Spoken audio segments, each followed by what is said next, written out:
साथियों, स्वागत है आप सभी का एक बार फिर से मेरे चैनल पर। और जैसा कि आपके सीएसआईआर का क्वेश्चन पेपर का आंसर की आपका रिलीज़ कर दिया गया था, अब उसी के क्रम में हम यहाँ पे क्वेश्चन पेपर के सॉल्यूशन को डिस्कस करेंगे। और साथ में जो कि एक जो सबसे महत्वपूर्ण आपके लिए संदेश है, वो आपके लिए ये है कि आपका इस एग्ज़ाम में जो भी आपका परफॉर्मेंस रहा होगा, अगर आपका बेटर होता है तो बहुत अच्छी बात है।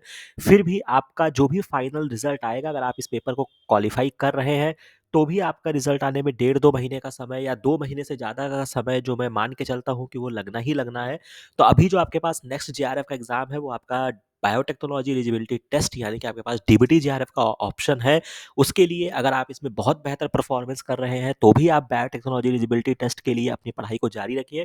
और अगर आपका इस पर्टिकुलर एग्ज़ाम में अगर आपका अच्छा परफॉर्मेंस नहीं रहा है सीएसआईआर यूजीसी नेट में, तो आप जो है उस पर्टिकुलर तैयारी को कैरी फॉरवर्ड करके आप डीबीटी जेआरएफ में अच्छा परफॉर्मेंस कर सकते हैं। इसके रिगार्डिंग एक जो आपका स्ट्रैटेजी का वीडियो है, वो मैंने अपलोड कर दिया है, जिसको आप देखकर क्या-क्या चीज़ें आपको इस पर्टिकुलर एग्ज़ाम के लिए करना है, वो आप फॉलो कर सकते हैं। बहुत सारे वीडियोज़ ऑलरेडी अवेलेबल हैं, तो आप उनको जाके वॉच आउट करिए और देखिए। बाकी अपार्ट फ्रॉम दैट हमको जो भी लगेगा, अभी चूँकि हमारे पास 1 से लगभग डेढ़ महीने का समय हमारे पास शेष है, तो जो भी हो सकेगा पॉसिबल, हम डीबीटी के लगभग काफ़ी सारे टॉपिक्स को ऑलरेडी हमने कवर करके रखा हुआ है, बट फिर भी मुझे जो लगेगा वो ही चीज़ों को हम आपको बेहतर तरीके से पढ़ाने का प्रयास करेंगे। ठीक है? तो अभी हम क्या करने वाले हैं, हम यहाँ पे क्वेश्चन पेपर के सॉल्यूशन को देखने वाले हैं। और यहाँ पे मैंने उन क्वेश्चंस को उठाया है जो पर्टिकुलर आपके लिए आई ओपनर होना चाहिए, कि मतलब जिस क्वेश्चन को आप बहुत ही सहजता के साथ कर सकते हैं। मैं ये नहीं कहूँगा कि आप उसके लिए आपको कोई बहुत बहुत ब्रॉड नॉलेज होने की आवश्यकता है। अगर आपने एक सही तरीके से पढ़ाई किया होगा, तो भी आप उस क्वेश्चन को कर सकते हो। बाकी अगर आपने हमारे प्लेटफॉर्म को फॉलो किया होगा, ठीक है, तो भी आप उन क्वेश्चंस को बहुत आसानी के साथ कर सकते थे, क्योंकि आपको पता है कि हम सीएसआईआर यूजीसी नेट को स्पेशल टारगेट नहीं कराते हैं। मेरा जो कंटेंट्स होता है, अगर आप स्पेशल पूछेंगे, तो वो डीबीटी जेआरएफ और आईसीएमआर जेआरएफ के लिए काफ़ी फोकस्ड रहता है। बट फिर भी उतने पढ़ाई में भी अगर आप हमारे कंटेंट्स को पढ़ के जाते हैं, जो कि मैं बार बार बोलता हूँ कि बायोलॉजी जो है वो आपकी कहीं नहीं बदलती है। यूनिवर्सल जो होता है वो रहता है, कि मतलब भाई डीएनए आरएनए प्रोटीन ऐसा थोड़े है कि सीएसआईआर के लिए अलग होगा और डीबीटी के लिए अलग होगा। ठीक है?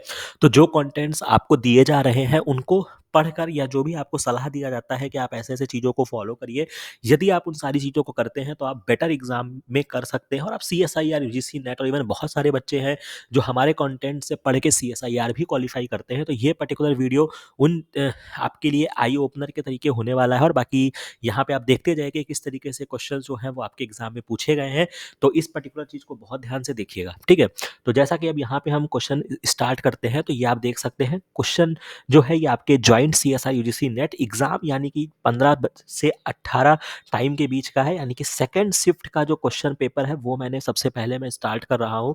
और 2 नंबर के क्वेश्चंस में आपको मैं दिखाते चलूंगा विथ प्रूफ के साथ। हम यहाँ पे बात करेंगे कि क्या क्या चीज़ों को हमने पढ़ा के रखा था। अगर आप उन चीज़ों को पढ़ के जाते, तो आप इस एग्जाम को बहुत अच्छे तरीके से अपना हैंडल कर सकते हैं। तो पहला क्वेश्चन जो है, ये आपकी क्वेश्चन आईडी जो है, ये आपकी 703522 है। पहला क्वेश्चन यहाँ पे पूछा गया है कि which one of the following bond support the 3 intertwined polypeptide strands in the triple helical structure of the collagen. अब सबसे इंपॉर्टेंट बात आती है, जो कि कोलेजन, ये एक ऐसा टॉपिक है, मैं तो कहूंगा कि अगर आप कोई भी एग्जाम देने जाते हैं, डीबीटी देने जाते हैं, आईसीएमआर देने जाते हैं, सबका ये बहुत फेवरेट है।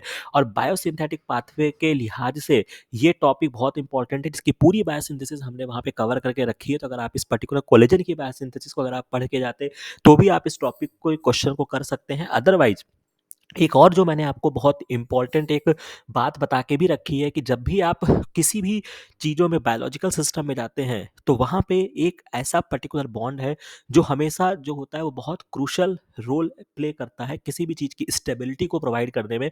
चाहे आप डीएनए के केस में देखें, चाहे आप किसी और भी अगर आप सिस्टम को देखना चाहें, तो वहाँ पर आपको कहीं ना कहीं ये हाइड्रोजन बॉन्ड जो होता है, वही स्टेबिलिटी को प्रोवाइड करता है। तो इसका जो राइट आंसर होगा, वो आपका हाइड्रोजन बॉन्ड होगा। बाकी इसमें कुछ भी ऐसा नहीं है। अगर आप इस टॉपिक को केवल अगर आप पढ़ कर जाते हैं, मतलब इवन मैं तो कहूँगा, अगर आप कोई टीचर से भी अगर आपने नहीं पढ़ा है, और केवल अगर आपने बायोकेमिस्ट्री की बुक उठा के अगर आपने कोलेजन की बायोसिंथेसिस भी अगर आपने पढ़ी होगी, तो भी ये क्वेश्चन जो है वो आपको करना चाहिए था। तो इसका जो राइट आंसर होगा, वो आपका हाइड्रोजन बॉन्ड होगा। बाकी आपके रेफरेंस के लिए मैंने यहाँ पे लगा दिया है, जब मैंने अपना चैनल क्रिएट किया था लगभग 2022 में, मैंने ये टॉपिक को सबसे पहले कवर करा दिया था, क्योंकि मुझे पता था कि ये पर्टिकुलर जो है वो, चूंकि उस टाइम पे आईसीएमआर की प्रिपरेशन हम करा रहे थे, तो वहाँ के लिहाज से भी इम्पोर्टेंट था। बट आपके जो रिमेनिंग एग्ज़ाम्स होने वाले हैं या किसी भी एग्ज़ाम में कोलेजन जो है वो एक बहुत महत्वपूर्ण भूमिका रखता है, बहुत महत्वपूर्ण कह सकते हैं कि ये एक इम्पोर्टेंट टॉपिक है।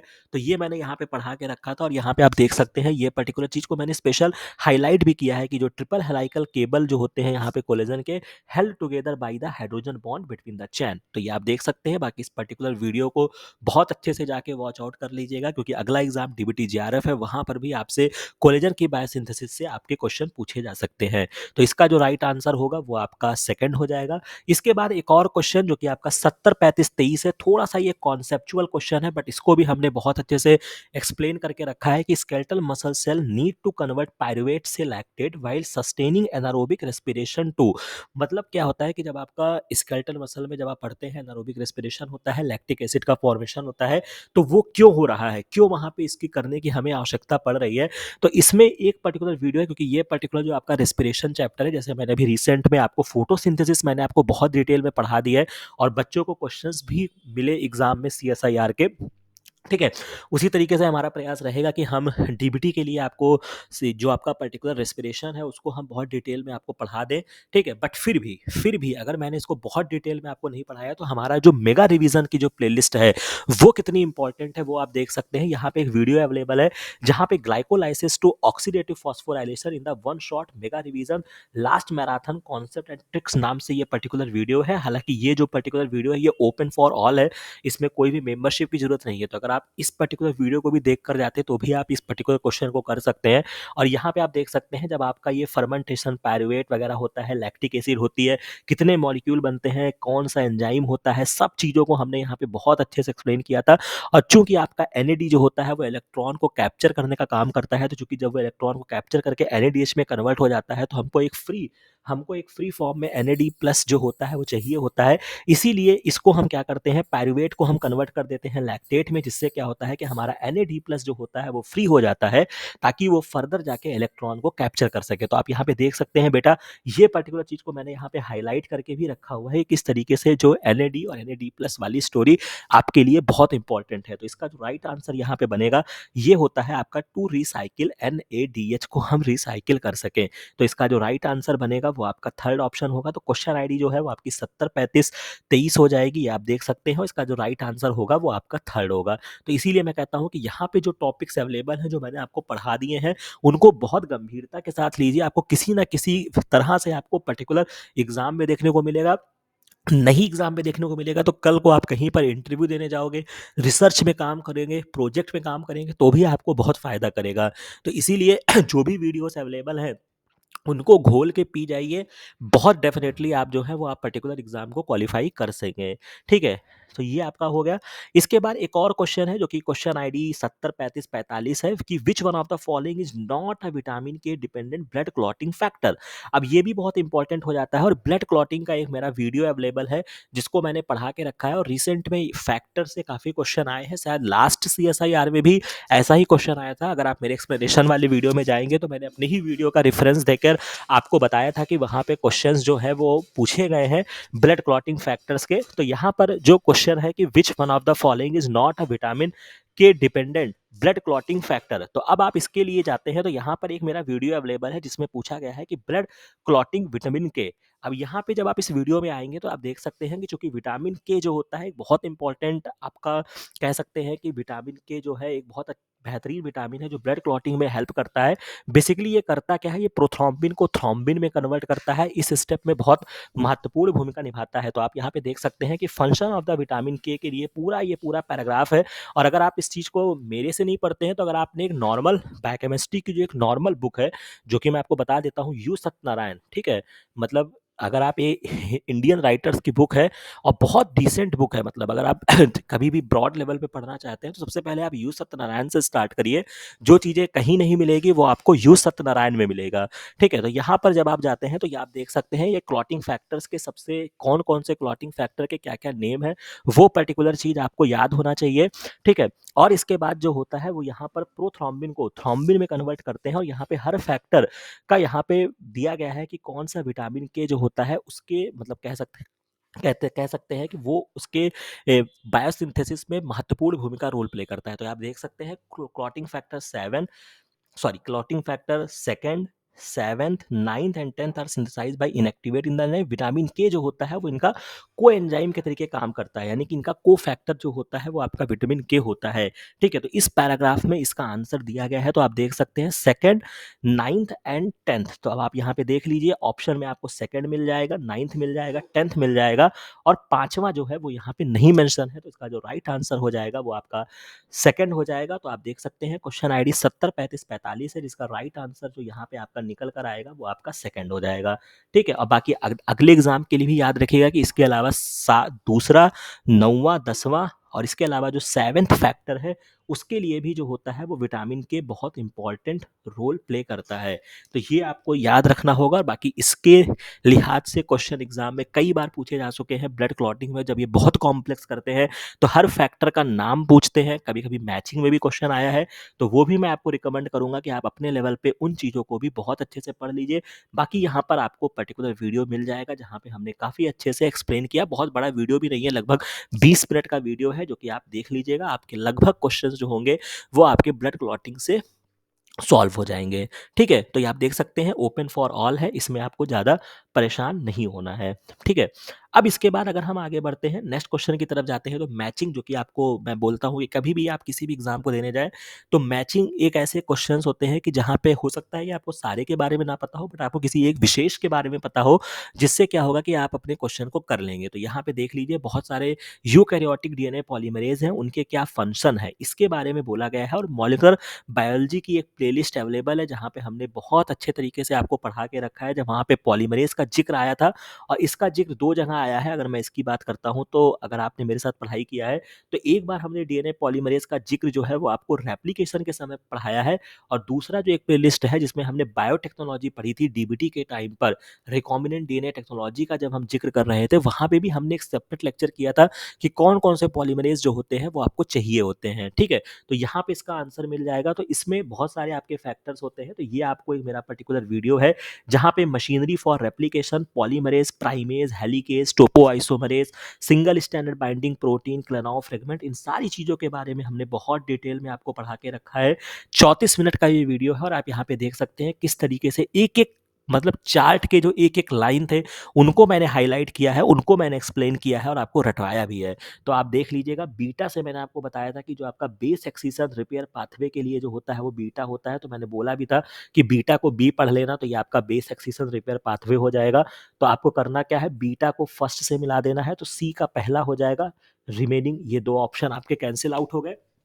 ठीक है, और सबसे इंपॉर्टेंट रहता है आपका लैगिंग और लीडिंग का चक्कर, क्योंकि बहुत सारे बुक्स में अभी ये पर्टिकुलर मेरा लेक्चर भी आप देखेंगे तो भी मैंने वहाँ पे एक्सप्लेन किया था कि जो आपके कुछ में मतलब डेल्टा और एप्सिलॉन ये दो ही होते हैं जो लैगिंग या लीडिंग के लिए रिस्पॉन्सिबल होते हैं, बट कहीं कहीं पर थोड़ी बहुत कंट्रोवर्सी देखने को मिलती है। बट चूंकि हम वॉटसन जो है वो मॉलिक्यूलर बायोलॉजी की बहुत महत्वपूर्ण बुक है, मतलब कह सकते हैं कि वो उसकी मेन थंब बुक है, तो हमने उसी के रेफरेंस में पढ़ाया था। और यहाँ पे आपको मेंशन मिल जाएगा कि जो आपका डेल्टा होता है वो आपके लैगिंग स्ट्रैंड की सिंथेसिस करता है, तो यानी कि डेल्टा को आपको लगा देना है, लैगिंग के साथ लगा देना है, तो ए का थर्ड यहाँ पर आपको देखने को मिल जाएगा, सी का फर्स्ट हो जाएगा, तो ये ऑप्शन जो होगा वो आपका करेक्ट हो जाएगा। तो यानी कि 70 35 30 जो होगा वो इस क्वेश्चन का क्या हो जाएगा बेटा, राइट आंसर हो जाएगा। तो ये तो मतलब कह सकते हैं कि जो चीज़ें पढ़ाई गई हैं वहीं से क्वेश्चन पूछा गया है, और बाकी चीज़ों के लिए भी आपको मैं सजेस्ट करूंगा कि इनको अपने अगले एग्जाम के लिए, अगर आपने यहाँ पर गलती किया है तो अगले एग्जाम के लिए इनको, मतलब ये ऐसे टॉपिक्स हैं कि जो आपके समय को बचाएंगे। अगर आपने इन सब चीज़ों को तुरंत कर लिया तो आप दिमाग लगा पाओगे। जो CSIR या जो DBT बहुत क्वेश्चंस को डिज़ाइन करके देते हैं ना, तब आपके पास समय बचेगा कि आप उन क्वेश्चन के बारे में सोच सकें। अगर आप इन क्वेश्चंस के बारे में अगर आपको सोचना पड़ेगा तब तो वहाँ पे गलती हो जाएगी। समझ रहे हैं ना बात को, कि यहाँ का भी समय आपका कंज्यूम हो जाएगा और उस पर्टिकुलर क्वेश्चन में भी आपके टाइम कंज्यूम होंगे। तो इसीलिए बहुत तैयारी के साथ, और ये सारे जो टॉपिक्स है, ये सारे जो वीडियोस हैं, इनको बहुत सहजता के साथ याद कर लीजिएगा। ये देख लीजिए, सब कुछ मैंने एक्सप्लेन किया है। बीटा को मैंने बेस से कनेक्ट कराया है, वॉटसन का बताया है, गामा को मैंने बताया था कि ये माइटोकॉन्ड्रिया के लिए होता है। ठीक है, गामा, एप्सिलॉन, ये सारी चीज़ें जो हैं वो आपको यहाँ पे देखने को मिल जाएगा। ठीक है, अब इसके बाद एक और क्वेश्चन जो कि आपका 70, 35, 67 है, ये भी क्वेश्चन बताते हुए मुझे बहुत मतलब कह सकता हूँ खुशी है कि ये भी हमारे कंटेंट से क्वेश्चन पूछा गया है कि which one of the following enzyme is used for the conversion of blood glucose to gluconolactone is commercially available in the blood glucometer. तो चूंकि जो अभी आपका रिसेंट में आपका एग्जाम हुआ था आईसीएमआर जीआरएफ के टाइम पे मैंने इसको पढ़ाया, तो इसीलिए मैं कहता हूँ कि आप ये मत सोचो कि हम सीएसआईआर की तैयारी कर रहे हैं तो हमको कोई बहुत तूफान चीजें पढ़ दी। भाई कभी कभी कुछ चीजें हो सकता है कि आप बहुत तूफान पढ़ के जाएँ लेकिन आप वहाँ पे क्वेश्चन ना सॉल्व कर पाएँ, ये सभी के साथ हो सकता है इंक्लूडिंग मी, ठीक है? ये मत समझिए। इसीलिए हर चीज़ों को उतना ही महत्व दीजिए ताकि कोई भी चीज़ अपने ईगो पे मत लीजिए। हो सकता है कि आपने इम्यूनॉलजी बहुत पढ़ी, आपको लगता है कि यार मैं इम्यूनॉलजी में बहुत बादशाह हूँ, लेकिन हो सकता है इम्यूनॉलजी का क्वेश्चन आपसे ना बने। हो सकता है आपने 3 महीने जेनेटिक्स पढ़ा हो लेकिन वहाँ पे ऐसा क्वेश्चन घुमा के दिए कि आपका जेनेटिक्स का क्वेश्चन नहीं सॉल्व हुआ। तो उनको कैसे बैलेंस करेंगे? उनको इसी तरीके से बैलेंस करेंगे कि जब आपको ऐसे क्वेश्चंस दिए जाएँगे तब आप ऐसे क्वेश्चंस को सॉल्व कर लेंगे, ठीक है? तो जब आप आईसीएमआर के लिए मैंने पढ़ाया था तो वहाँ पर एक मेरा वीडियो है जहाँ पे हम blood collection method, anticoagulant, quality control वगैरह की जिक्र कर रहे थे इन द क्लिनिकल बायोकेमिस्ट्री में। तो यहाँ पर आप देख सकते हैं, अगर आप इस पैराग्राफ को जूम करके देखेंगे तो यहाँ पर ये देख लीजिए, glucose can be specifically estimated by enzyme in the glucose oxidase method. और इस पूरे वीडियो को जब आप देखोगे तो वहाँ पे हमने एक्सप्लेन भी किया है थोड़ा सा, तो आपको इसका आंसर मिल जाएगा। तो इसका जो राइट आंसर निकल कर आएगा वो आपका क्या हो जाएगा, ग्लूकोज ऑक्सीडेज। तो आप देख लीजिए क्वेश्चन आईडी 70, 35, 68 है और इसका जो राइट आंसर बनेगा वो आपका पहला बनेगा। तो इसीलिए मैं कहता हूँ कि ये मत समझिए कि हाँ सर ने कोई टॉपिक डीबीटी के लिए पढ़ाया तो वो सीएसआईआर के लिए नहीं इंपॉर्टेंट है, कोई टॉपिक आईसीएमआर के लिए पढ़ाया तो वो मतलब केवल और केवल आईसीएमआर के लिए है। अगर आप यहाँ पे गौर करेंगे तो जो आपको अभी हमने ब्लड क्लॉटिंग वाला पढ़ाया था ये मैंने आईसीएमआर जेआरएफ के टाइम पे पढ़ाया है। चूंकि इतना टाइम नहीं है कि मैं बार बार हर एग्जाम के लिए आपको लिए ये पर्टिकुलर कह सकते हैं कि मैं थंबनेल चेंज करता रहूँ या उसका जो कह सकते हैं लाइन है उनको हटाता रहूँ। अगर आप देख रहे हो भाई ब्लड क्लॉटिंग एक ऐसा टॉपिक है कि मुझे लगता है अगर आप बायोलॉजी के स्टूडेंट हैं तो आपको इसको एज अ चैलेंज के साथ लेना चाहिए कि भाई ये एक ऐसा टॉपिक है कि जो हमें एज अ बायोलॉजी स्टूडेंट घर परिवार में भी कभी कभी ऐसे चीज़ें होती है कि जहाँ पे आप ब्लड के बारे में देखते हैं, मतलब ऑब्वियस सी बात है किसी का हाथ कट जाता है, पैर कट जाता है या कुछ भी ऐसी घटनाएं होती रहती हैं। तो मुझे लगता है कि ये चीज़ें तो आपको पता ही होना चाहिए लिटिल बिट, ठीक है? तो इसको एज अ चैलेंज लेके पढ़िए, ठीक है? इसको एज अ बर्डन लेके मत पढ़िए कि हमको ब्लड क्लॉटिंग पढ़ना पड़ रहा है। भाई ब्लड क्लॉटिंग तो आपसे उम्मीद की जा रही है ना कि आप एक बायोलॉजी स्टूडेंट हैं और आपको आता होगा, और ऐसा थोड़े कि ब्लड क्लॉटिंग केवल और केवल डॉक्टर्स को पढ़ना चाहिए। समझ रहे हैं बात? भाई कल को रिसर्च में जाएंगे, बहुत सारी ऐसी डिजीज डिसऑर्डर होते हैं, आपने हीमोफीलिया पढ़ा होगा, आपने कोई और चीज़ पढ़ा होगा, या उसके अलावा भी बहुत सारी ब्लड से रिलेटेड सारी प्रॉब्लम्स ड्राइव होती हैं। तो भैया आपको उसके बारे में तो पता होना चाहिए ना। या आपके से कोई छोटा भाई बहन आपके घर में है जो 11th-12th में पढ़ रहा हो, जिसका बोर्ड का एग्जाम हो, जिसका नीट का एग्जाम हो, वो घूमते टहलते आया कि भैया भैया हमको ब्लड क्लॉटिंग के बारे में पढ़ा दीजिए। तो आप क्या कहोगे, नहीं भैया हम ब्लड क्लॉटिंग नहीं बताएंगे क्योंकि हम जो है वो एमएससी जो है वो माइक्रोबायोलॉजी से कर रहे हैं, तो हमारा ब्लड क्लॉटिंग से क्या लेना देना है। ऐसे थोड़े काम चलेगा। इसीलिए मैं कहता हूँ कि हर चीज़ों को उतनी ही इंपॉर्टेंट दीजिए और हो सकता है कि बहुत कम एफर्ट में आपको क्वेश्चंस अच्छे से मिल जाए, आपके अच्छे से सॉल्व हो जाए, ठीक है? तो आगे से इन चीज़ों का विशेष ध्यान रखिएगा। अब थोड़ा-सा आगे बढ़ते हैं, कुछ और क्वेश्चंस को मैं यहाँ पे दिखा देता हूँ। एक और क्वेश्चन है जो कि 70, 35, 54 आईडी क्वेश्चन है, जिसमें पूछा गया है कि which one of the following feature distinguish Echinodermata from the Cnidaria. ये बहुत इंपॉर्टेंट है और अगर आपने जब भी हमारे साथ पढ़ा है, मैं बोलता हूँ कि जूलॉजी वाले बच्चे तो कर ही लेंगे।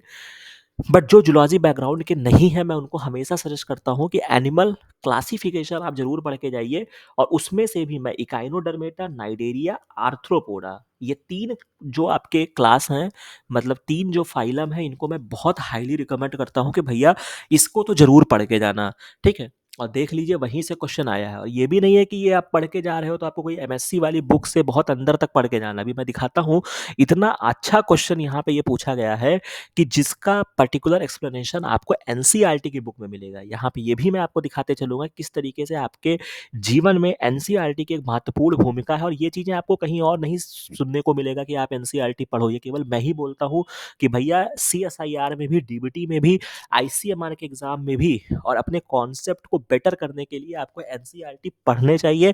और बहुत सारे क्वेश्चंस अगर आप हमारे साथ नए जुड़े हैं और आप उसके क्वेश्चन पेपर के सॉल्यूशंस के वीडियो में जाएँगे ना, तो मैंने बहुत मतलब मोर दैन 50% जो मेरे एक्सप्लेनेशन होते हैं वो एनसीईआरटी को बेस्ड करके मैं दिखाता हूँ और यहाँ पे भी आपको दिखाऊँगा।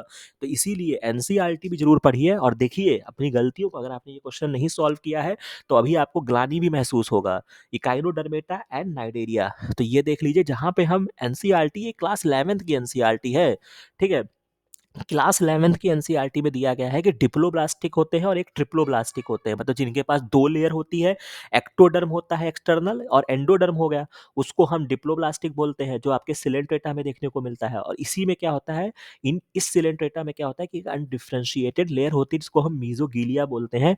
ये प्रेज़ेंट होता है बिटवीन द एक्टोडर्म, एंडोडर्म। और ये बहुत सुंदर फिगर है। अगर आपने कभी नीट वगैरह की प्रिपरेशन किया होगा या अगर आपने कभी मेडिकल की तैयारी की होगी या आपने बोर्ड एग्जाम्स दिए होंगे 12th में सीबीएसई से, अगर खास तौर से अगर आपका नाता रहा है तो ये क्वेश्चंस बहुत एग्जाम में पूछे जाते थे। तो ये आपका डायग्राम है जहाँ पे आपको डिप्लोब्लास्टिक जो है, ये आपका एक्टोडर्म बाहर क्लियर हो गई, एंडोडर्म हो गया और बीच में आपका मीजोगिलिया हो सकता है। तो आगे से ये भी याद रखिएगा, बहुत इंपॉर्टेंट है। और ट्रिप्लोब्लास्टिक में क्या होता है, आपका एक्टोडर्म है, एंडोडर्म है और बीच में आपकी पूरी तरीके की बनी हुई एक मीजोडर्मल लेयर होती है। Those animal in which the developing embryo has a third germinal layer बन जाती है जिसको हम मीजोडर्म बोलते हैं। और इनको हम जो इनकी जो शुरुआत हुई है वो आपकी प्लैटीहेल्मिन्थीस से लेके कॉर्डेटा तक होती है, ठीक है? यानी कि जितने भी एनिमल्स आपके प्लैटीहेल्मिन्थीस फाइलम के बाद आपको मिलेंगे या प्लैटीहेल्मिन्थीस से इनकी शुरुआत हो जाती है, ये आपके क्या होते हैं, ट्रिप्लोप्लास्टिक होते हैं। तो अब आप इसका एक्सप्लेनेशन देख लीजिए। आपको यहाँ पे विच one of the following feature distinguish करता है इकाइनोडर्मेटा को नाइडेरिया से। तो यहाँ पर जो आप देखेंगे तो नाइडेरिया जो होता है, total number of germ layer present, एक ही ऑप्शन में यहाँ पे रखा हुआ है। अब आप देख लीजिए भाई, ये आपका लोअर फाइलम है, ये आपका डिप्लोब्लास्टिक है, ठीक है? डिप्लोब्लास्टिक है, नाइडेरिया कह लो या सिलेंट्रेटा कह लो। अब ये मत कहना कि भैया हमको यहाँ सर तो आपके एनसीईआरटी में सिलेंट्रेटा लिखा है और यहाँ पे नाइडेरिया लिखा हुआ है। भाई सिलेंट्रेटा को ही नाइडेरिया बोलते हैं, ठीक है? तो ये कहानी हो गई। और प्लैटीहेल्मिन्थीस से अगर आप पढ़ोगे तो भैया वो अंडरस्टूड है कि platyhelminthes, aschelminthes, annelida, mollusca, echinodermata, hemichordata and then chordata. तो इसका जो राइट आंसर बनेगा वो आपका थर्ड बनेगा। तो ये आपका बहुत इंपॉर्टेंट है और बहुत इंपॉर्टेंट मैसेज आपके लिए है कि 70 35 54 जो है इसका राइट आंसर तो आपका थर्ड हो गया। तो जो आपका मैसेज इंपॉर्टेंट ये है कि ऐसा दिमाग में मत पालिए कि हाँ, मैं समझता हूँ कि हो सकता है आपके पास कोई, मतलब अगर कुछ बच्चे ऐसे भी हैं, हालांकि मैं नहीं मानता हूँ कि यहाँ पे ऐसी बहुत बड़ी पॉपुलेशन होगी, बट अगर आपके पास कोई बहुत बड़ी बर्डन भी है, इकोनॉमिकली बर्डन है, या ऑब्वियस सी बात है यूट्यूब पे तो लगभग चीज़ें आपकी अवेलेबल हैं, ठीक है? तो अगर आपके पास ये वाली जी बर्डन है ना कि हम बहुत चीज़ें अफोर्ड नहीं कर सकते, तो भाई एनसीईआरटी तो पढ़ सकते हो। जो फ्री में यूट्यूब पे कंटेंट्स अवेलेबल है उनको तो देख सकते हो। अरे किसी का भी देखो। मेरे कहने का मतलब है, अगर आपको जेआरएफ, मेरा भी उद्देश्य वही है कि आप पढ़ाई करके एग्जाम में क्वालिफाई करें और जो बाकी टीचर्स हैं उनका भी वही उद्देश्य है। हमारा लक्ष्य जो है वो केवल और केवल इतना है कि आपको एक बेटर तरीके से हम उन चीज़ों को एक्सप्लेन करके आपका सिलेक्शन करा सकें, ठीक है? तो अगर आप टेक्निकली अगर आप बहुत अच्छे से पढ़ाई करना चाहते हैं, तो जो अभी का जो मैं पर्टिकुलर जो मेरा अपना ओपिनियन है, हो सकता है आप इस बात से असहमत भी हो सकते हैं, लेकिन मेरा जो ओपिनियन है कि जिस तरीके से अभी का वक्त है ना, कि मतलब मैं मानता हूँ कि डे बाय डे आपके क्वेश्चंस लेवल, आपके एग्जाम के लेवल जो है वो आपके इंक्रीज हो रहे हैं, लेकिन उसमें भी आप अपना एक देख सकते हैं कि नहीं भैया, अगर हम सही तरीके से पढ़ के जाएंगे तो भी हम एग्जाम को क्वालिफाई कर सकते हैं। तो कोई असंभव चीजें नहीं हो रही है भाई। क्वेश्चंस तो वो लेकर आएंगे ना भाई, आप ऐसे क्वेश्चंस भी सॉल्व करने की अपने अंदर डेवलप करिए। अब क्या कहोगे कि भाई सीएसआईआर है तो उनको ये क्वेश्चन नहीं देना चाहिए था? दिया भाई, उन्होंने ग्लूको ऑक्सीडेज का क्वेश्चन दिया, उन्होंने काइनोडर्मेटा एंड नाइडेरिया का क्वेश्चन दिया, और कितना बेहतरीन क्वेश्चन दिया है, जो कि आपको एनसीईआरटी का मैंने आपको रेफरेंस देके मैंने ये सॉल्व करा दिया। मुझे यहाँ पे कोई भी किसी भी बड़ी कोचिंग की ना बुक्स की आवश्यकता है इस पर्टिकुलर क्वेश्चन को सॉल्व करने में, और ना मुझे किसी, कह सकते हैं कि बहुत मतलब विद्वान पुरुष की आवश्यकता है, ठीक है? मतलब एक नॉर्मल मैंने एनसीईआरटी रीडिंग की और मैंने ये क्वेश्चन सॉल्व कर लिया। तो इस तरीके का भी कॉन्फिडेंस अपने अंदर लेकर आइए और एग्जाम में ऐसे टॉपिक्स को भी जरूर पढ़ के जाइए, ठीक है? तो इसलिए बहुत इंपॉर्टेंट मैसेज है। जिस तरीके से अभी आपके एग्जाम का पैटर्न चल रहा है, एक बैलेंस पढ़ाई होनी बहुत ज़रूरी है, ठीक है? बैलेंस पढ़ाई होनी आपके लिए बहुत ज़रूरी है। खास तौर से जो मैं जितना मुझे अभी मैंने कुछ देखे वीडियोस जहाँ पे मोस्टली लोगों के यही कहना है कि सेकंड शिफ्ट का जो पेपर था वो आपका टफ था, ठीक है? तो लेकिन टफ था, लेकिन उसमें भी तो आप ऐसे क्वेश्चंस निकाल के सॉल्व कर सकते हैं ना, जो मैं भी आपको दिखा रहा हूँ। तो इसीलिए इसको एक जब पॉजिटिव मैसेज लेके जाइए आपके जो अपकमिंग एग्जाम्स हैं उनके लिए, एक विश्वास के साथ। समझ रहे हैं, अगर आप पढ़ना चाहते हैं तो कुछ भी असंभव नहीं है, ठीक है। जो चीज़ें आपको गाइड की जा रही हैं उनको पढ़िए, ठीक है। ये मत कहिए कि हाँ एग्ज़ाम जो है वो बहुत मतलब एकदम हाई फाई एग्ज़ाम लेवल पहुंच चुका है कि जो अब आप जिसको आप टच नहीं कर सकते हैं, ये नहीं है, बिल्कुल नहीं है ऐसा। ठीक है, आप कर सकते हैं, बिल्कुल कर सकते हैं, बस आपको बहुत अच्छे से अध्ययन करने की ज़रूरत है, पढ़ाई करने की ज़रूरत है और इंपॉर्टेंट टॉपिक्स को पढ़ने की ज़रूरत है ना भाई। जब टीचर ने आपको बोला कि भैया कोलेजन की बायोसिंथेसिस आपका बहुत इंपॉर्टेंट है। इवन मैंने आपकी बार के एग्जाम में मेरा एक वीडियो भी अवेलेबल है बायोसिंथेटिक पाथवे का, प्लेलिस्ट के नाम से है, जहाँ पे मैंने बार-बार मैं बोल रहा था कि मुझे लग रहा था कि ग्लाइऑक्सिलेट साइकिल जो है वो बहुत टाइम से सीएसआईआर ने नहीं पूछा है और इस बार पूछेगा, या मैं लास्ट ईयर ही प्रिडिक्ट कर रहा था और मैंने इसको पढ़ा दिया और इस बार ये क्वेश्चन आया है ग्लाइऑक्सिलेट साइकिल का। ऐसे ही तो आपको चीज़ें मिलेंगी भाई, तो आप इन सब चीज़ों को पढ़िए। अब अगले क्वेश्चंस की तरफ अगर हम मूव करते हैं, तो एक और क्वेश्चन है जो कि आपका 70, 35, 32 क्वेश्चन आईडी है और यहाँ पे पूछ रहा है कि which one of the following translation system is invented by the cycloheximide. ये भी आपका बहुत इंपॉर्टेंट क्वेश्चन है और इसके बारे में चूंकि अगर आप अब हमारे साथ जुड़ चुके हैं डीबीटी जीआरएफ की प्रिपरेशन के लिए, तो ये क्वेश्चन जो है ये आपके डीबीटी जीआरएफ 2018 का क्वेश्चन है, जहाँ पे आप पीवाईक्यू सोल्यूशन में जाएंगे तो मैंने वहाँ पे एक्सप्लेन भी किया था। ये आपका वीडियो अवेलेबल है, जाके देख लीजिएगा। साइक्लोहेक्सामाइड से किया था तो फिर उसमें पूरी कहानी पूछा था। तो मैंने आपको यहाँ पे बताया भी था कि आपके पास 2 एंटीबायोटिक होती है, एक आपकी साइक्लोहेक्सामाइड होती है, एक आपकी क्लोरामफेनिकॉल होती है। दोनों का मोड ऑफ एक्शन सेम होता है, बस फ़र्क क्या होता है कि जो क्लोरामफेनिकॉल होता है ये आपके प्रोकैरियोट्स के लिए होता है और साइक्लोहेक्सामाइड जो होता है वो आपके यूकैरियोटिक सिस्टम के लिए होता है, ठीक है। तो अगर आपने ये पर्टिकुलर वीडियो को देखा होता तो भी आपका क्वेश्चन यहाँ पे सॉल्व हो जाएगा। अब यूकैरियोटिक सिस्टम के लिए है, बहुत ज़्यादा सोचना ही नहीं है, बैक्टीरिया काट दो, माइटोकॉन्ड्रिया काट दो, क्लोरोप्लास्ट काट दो, ATS ribosome associated eukaryotic cytosolic translation system को क्या करता है, इनहिबिट करता है। तो 70, 35, 32 जो होगा इसका जो राइट आंसर होगा वो आपका सेकंड होगा। तो इसीलिए जो यहाँ पे कंटेंट्स अवेलेबल हैं वो यूनिवर्सल है, ठीक है। कड़ी से कड़ी आपको जोड़ना पड़ेगा, ठीक है। अब आप ये कहो कि अरे सर आपने तो डीबीटी के टाइम पे पढ़ाया था तो हम इसको कैसे पढ़ते हो, तो ये मूर्खता मत करिए। आपके जो क्वेश्चन सॉल्व हो रहे हैं, जो आपके कॉन्सेप्ट बन रहे हैं, वो आपके लिए बहुत इंपॉर्टेंट है और ऐसे क्वेश्चन तो आपके लिए बोनस है जो कहीं ना कभी प्रीवियस में एग्जाम में आ चुके हैं, ठीक है। तो ये आपको याद रखना पड़ेगा, आगे से याद रखिएगा। ये क्वेश्चन मैंने आपको दिखा दिया।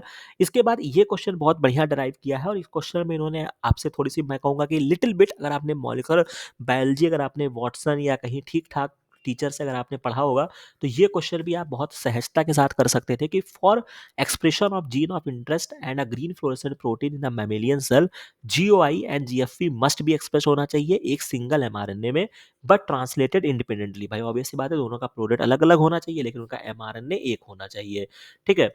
विच one of the following would be the structure of the expression construct, आपको किस तरीके से उनका एक्सप्रेशन लगाना होगा।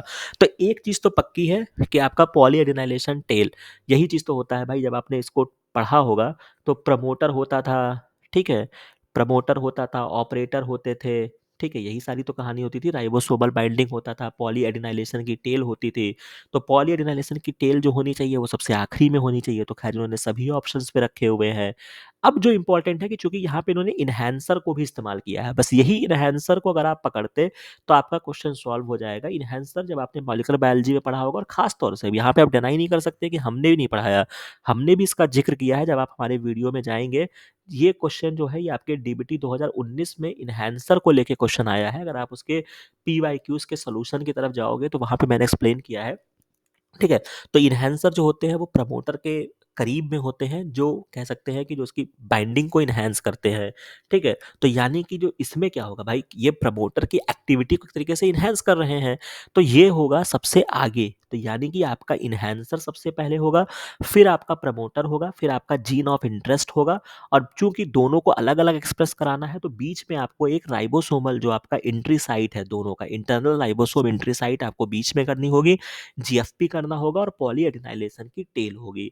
यहीं पर क्वेश्चन जो है वो आपका सॉल्व हो जाएगा। ठीक है?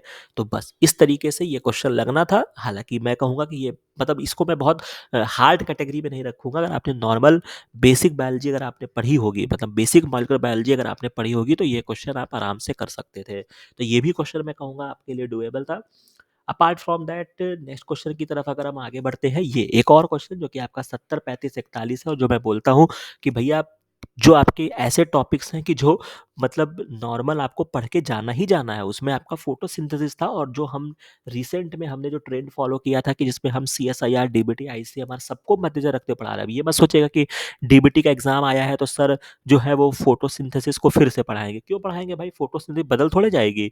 फोटोसिंथेसिस का जो क्वेश्चन है, अब देख लीजिए कि which one of the following statement represent correct sequence of event during electron transport chain from P680 से 700 in that light reaction of the photosynthesis in the typical plant। यानी कि नॉर्मल एक मतलब कह सकते हैं आइडियल कंडीशन में जब इलेक्ट्रॉन ट्रांसपोर्ट होता है फोटोसिंथेसिस में तो क्या सीक्वेंस होता है। बस इतनी कहानी आपको बतानी थी। और ये हमने रिसेंट में पढ़ाया था, सीएसआईआर, डीबीटी, आईसीएमआर, जेआरएफ। ये नाम ही मैंने डाल दिया भैया, किसी को कोई कंफ्यूज ही ना हो भाई। अब वही बात है कि अब जैसे जैसे चीज़ें आगे बढ़ी तो अब मैंने जो स्टार्ट किया है वहाँ पे मैं सारा टाइटल डाल देता हूँ, ताकि कल को आप ये मत कहो कि सर ये तो आपने डीबीटी के टाइम पे पढ़ाया था, ये तो आपने आईसीएमआर के टाइम पे पढ़ाया था, तो हमसे गड़बड़ हो गया। तो ऐसा कुछ ना हो, इसीलिए मैं आपको पहले ही यहाँ पे टाइटल बना दिया हूँ। बहुत सुंदर सा चार्ट है। जब ये एक्साइट होता है तो सबसे पहले आपका फियोफाइटिन आता है, फिर प्लास्टोक्यूनोन होता है, साइटोक्रोम बी4 कॉम्प्लेक्स होता है, और प्लास्टोसाइनिन होता है। यानी कि प्लास्टोसाइनिन आपको लास्ट में चाहिए। तो प्लास्टोसाइनिन यहाँ पे है, प्लास्टोसाइनिन यहाँ पे है। ये दो ऑप्शन आपका जो होगा वो आपका कट जाएगा। यही तो होगा। और फियोफाइटिन से आपकी स्टोरी शुरुआत होनी है, और प्लास्टोक्यूनोन आएगा, फिर क्यूए क्यूबी होगा। अगर आप इसको थोड़ा सा ब्रॉड लेवल पे जाएंगे, ये तो मैंने एक स्क्रीनशॉट लगाया है, बट अगर आप इसके डिटेल वाले पूरा वीडियो को जब आप कंप्लीट देखेंगे तो वहाँ पे क्यूए क्यूबी होते हैं, और देन फिर आपका साइटोक्रोम बी4 कॉम्प्लेक्स होता है। तो यानी कि ये वाला ऑप्शन जो है वो मेरा मैच कर रहा है, तो थर्ड जो होगा वो मेरा राइट आंसर होगा। बाकी आगे के लिए भी भैया इसको बहुत अच्छे से याद रख लीजिएगा, एग्जाम में डेफिनेटली क्वेश्चन पूछा जाएगा, और ये पर्टिकुलर क्वेश्चंस तो करना ही करना है, मतलब छोड़ना ही नहीं है ऐसे क्वेश्चंस को। तो ये आपके लिए बहुत इंपॉर्टेंट हो जाता है। इसके बाद एक और क्वेश्चन जो है आपका 70, 35, 28 है। यहाँ पे भी बहुत अच्छा लगा मुझे देखकर, क्योंकि ये पर्टिकुलर टॉपिक को भी मैंने पढ़ा के रखा था, जिसमें प्रोटीन ग्लाइकोसाइलेशन जो बहुत इंपॉर्टेंट है, N linked glycosylation, O linked glycosylation, सारी चीज़ों को हमने वहाँ पे कवर करके रखा है। तो सीधा क्वेश्चन आपसे पूछा गया कि during the most common form of protein glycosylation, जो कि आपके एंडोप्लाज्मिक रेटिकुलम में होता है, ठीक है, ए प्री फॉर्म्ड प्रिकर्सर आपका बनता है ओलाइगोसेकेराइड का, which is transfer to a complete unit to asparagine पे हम करते हैं। ये बहुत इंपॉर्टेंट है। एस्पराजीन पे होता है, इसीलिए हम इसको एन लिंक्ड ग्लाइकोसाइलेशन बोलते हैं। एक आपका ओ लिंक्ड ग्लाइकोसाइलेशन होता है। सारी चीज़ों को हमने बहुत सहजता से वहाँ पे एक्सप्लेन किया है। अब यहाँ से केवल और केवल आपसे मॉलिक्यूल्स के नंबर पूछे गए हैं कि कितने कितने मॉलिक्यूल्स ऐड होते हैं। तो यहाँ पर एक वीडियो मेरा अवेलेबल है, प्रोटीन ग्लाइकोसाइलेशन, जिसमें हमने एन लिंक्ड, ओ लिंक्ड सबको बहुत अच्छे से स्टेप को एक्सप्लेन किया था। प्रॉपर आपको लॉडिश की बुक से हमने पढ़ाया था, लेलिंजर की बुक से हमने वहाँ पे आपको पढ़ाया था। तो यहाँ पे केवल आपको नंबर्स काउंट करने थे। तो मैनोज जो होता है वो सबसे ज़्यादा होता है। तो 9 मैनोज होते हैं, 2 एनेस्टिल ग्लूकोसामाइन होता है, और 3 ग्लूकोज होता है। तो इसका जो राइट आंसर बनेगा वो आपका सेकंड बनेगा। और प्रिडिक्टेड टॉपिक था कि यहाँ से क्वेश्चन आना ही आना है एग्जाम में, प्रोटीन ग्लाइकोसाइलेशन से। ठीक है, तो ये भी जो क्वेश्चन है वो आपका डुएबल क्वेश्चन था, इसको आपको डेफिनेटली करना चाहिए। और आगे के लिए भी आपके लिए एक स्मॉल मैसेज है कि ऐसे टॉपिक्स को जरूर देख कर जाइए, और जो चीज़ें यहाँ पे अवेलेबल की गई हैं, ठीक है, वो बहुत कुछ सोच समझ कर वीडियो आपके लिए डिज़ाइन किया जाता है, ताकि आप एक वीडियो में ऐसे टॉपिक्स को अच्छे से पढ़ सकें, ताकि एग्जाम में आप बेहतर परफॉर्मेंस कर सकें। ठीक है, तो आप यहाँ पे इस पूरे वीडियो को देखेंगे तो यहाँ पे जितने भी मॉलिक्यूल्स लगे हुए थे, सब चीज़ों को यहाँ पे एक एक बारीक बारीक चीज़ों को हाईलाइट करके आपको यहाँ पे एक्सप्लेन किया गया था। तो लाइन बाय लाइन एक्सप्लेनेशन आपको यहाँ पे दिया जाता है, और इसका जो राइट आंसर हो जाएगा वो आपका सेकंड ऑप्शन हो जाएगा। सीधा question, direct question, doable question. अब इसके बाद अगर हम आगे बढ़ते हैं, एक और क्वेश्चन, ये भी बहुत बेहतरीन क्वेश्चन है, जो कि इम्यूनोलॉजी से क्वेश्चन है। इसमें भी आपका मैचिंग का क्वेश्चन था कि आपको मैच कराना था, जिसमें आपके पैटर्न रिकॉग्नाइजेशन रिसेप्टर्स थे, और कौन से वो टीएलआर से बाइंड करते हैं। ठीक है? तो इसमें टॉल लाइक रिसेप्टर जो कि बहुत बेहतरीन तरीके से मैंने एक्सप्लेन किया है। टीएलआर का आपको एक लेक्चर मिल जाएगा। आईसीएमआर का ये बहुत फ़ेवरेट टॉपिक होता था। एक बहुत बेहतरीन चार्ट है जहाँ पे पूरी चीज़ों को हमने हाइलाइट किया है। टीएलआर-2 जो है ग्राम पॉज़िटिव के लिए होता है, टीएलआर-4 आपके एलपीएस के लिए होता है। फ्लैजलिन ये भी मैंने वहाँ पे रटवाया भी था कि एफ से फ्लैजलिन मतलब इतना सहजता से आपको सिखाया गया है कि नर्सरी और केजी वाले बच्चों को जैसे पढ़ाया जाता है कि एफ से फ्लैजलिन उठाइएगा और एफ से 5 होता है। एफ एफ को कनेक्ट कर लेंगे तो ये आपका टीएलआर-5 हो जाएगा। तो 5 को आपको क्या करना था? फ्लैजलिन से मिलाना था ए का थर्ड। अब यहाँ पे 2 ऑप्शन इसमें रखे हुए हैं। फिर सीपीजी डीएनए ये भी बहुत इंपॉर्टेंट है और सीपीजी डीएनए पर भी मैंने हाइलाइट करके रखा है टीएलआर-9। ठीक है, लगाते जाइए। टीएलआर-9 आपको कहाँ देखने को मिल रहा है? सेकंड पे, यानी कि डी का सेकंड एक ही ऑप्शन में रखा है। क्वेश्चन आपका सॉल्व हो गया। एफ का 5 जो है वो टीएलआर-7 है जो कि आपके सिंगल स्टैंडर्ड आरएनए को रिकॉग्नाइज करता है। तो मोस्ट इंपॉर्टेंट यहाँ के क्वेश्चन अगर आप गलत करके आते हैं तो आपके लिए दिक्कत हो जाएगी। ठीक है, इसीलिए ऐसे क्वेश्चंस को जरूर सॉल्व करिए जो और खास तौर से मैचिंग के क्वेश्चन और जो प्रिडिक्टेड क्वेश्चन है। ठीक है, और ये आप देख सकते हैं कि कोई हमने स्पेशल प्रिपरेशन नहीं स्टार्ट की सीएसआईआर के लिए। जो पुराने वीडियोस अवेलेबल हैं अगर आप उनको भी देख कर जाते हैं तो भी आपको बहुत सारे जो टॉपिक्स हैं वो आपको देखने को मिलेंगे। बहुत सारे क्वेश्चंस वहाँ से फंसे हैं।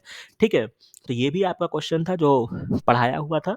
फिर एक और क्वेश्चन जो कि आप 70, 35, 53 ये भी बहुत इंपॉर्टेंट क्वेश्चन है और जो मैं कहता हूँ कि कभी-कभी आपको एग्ज़ाम को क्वालिफ़ाई करने के लिए, क्योंकि एक आपका एक मल्टीपल एग्ज़ाम है, तो ना यहाँ पे आपकी कोई राइटिंग चेक कर रहा है, ना यहाँ पर कोई ये देख रहा है कि आपने 200 में 100 नंबर लेकर आए हैं तो क्या आपने मतलब बहुत हाई-फाई क्वेश्चंस अटेम्प्ट किए हैं या आपने बुद्धि विवेक का प्रयोग करके आपने नॉर्मल नॉर्मल क्वेश्चंस को कर लिए हैं। ठीक है भाई, आपको क्वालिफ़ाई करने से मतलब है ना, वहाँ पे ये थोड़ी ना मतलब है कि आपने किस टॉपिक के क्वेश्चंस को ज़्यादा किया है या आपने उस पर्टिकुलर के बारे में जानते भी नहीं जानते हैं। साम, दाम, दंड, भेद कैसे भी करके आपको अपने क्वेश्चन को सही करना है। तो इसीलिए कहते हैं कि आपको जो प्रीवियस ईयर क्वेश्चंस होते हैं वो आपके लिए कितने इंपॉर्टेंट होते हैं, ये भी आपको एक मैसेज यहाँ पे देखने को मिलेगा। तो ये जो क्वेश्चन है ये आपके 2019 में पूछा गया था। ठीक है, ये मैंने लगा दिया है और सीएसआईआर के एग्जाम में ही पूछा गया है कि which one of the following plant है, जो बाइस्पोरिक 8 न्यूक्लियट बाइपोलर एम्ब्रियो सैक पाया जाता है। इसका जो राइट आंसर था एलियम था। हमने भी जब सीएसआईआर के क्वेश्चंस को एक्सप्लेन किया तो मैंने आपको बोला था कि एलियम की स्पेल इस मतलब इसके जब आप अल्फाबेट में जाएंगे तो 2 बार एल आता है, तो अब 2 बार एल का मतलब हो गया 2। भाई 2 टाइम्स को 2 पढ़ लो और बाइस्पोरिक का भी मतलब 2 हो गया, तो बाइस्पोरिक को जोड़ लीजिए तो एलियम हो गया।